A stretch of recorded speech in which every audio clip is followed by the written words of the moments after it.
భూమి మీద గొప్పవాడు కాకపోయినా జ్ఞానం సంపాదించేవాడే గొప్ప లోకాలకు చేరుకుంటాడు. ఆ జ్ఞానం సంపాదించడానికి కోసమే ఇప్పుడు మనం ఈ క్లాసులన్నీ చెప్పుకుంటున్నాం. ఎంతసేపు భూమి మీద ఏమొచ్చింది అని చూస్తారు తప్ప శరీరానికి మనసుకి ఆత్మ గురించి ఆలోచించరే.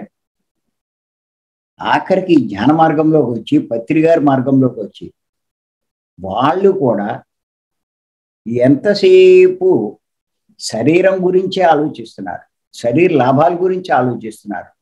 రోగాల్లోంచి ఎలా బయటపడతారు, కోరికలు ఎలా నెరవేరుతాయి, అనుకున్నది ఏం జరుగుతుంది, సంకల్పాలు పెట్టాలా, ఏం చేయాలి, ఎవడొస్తాడు ఏమిస్తాడు,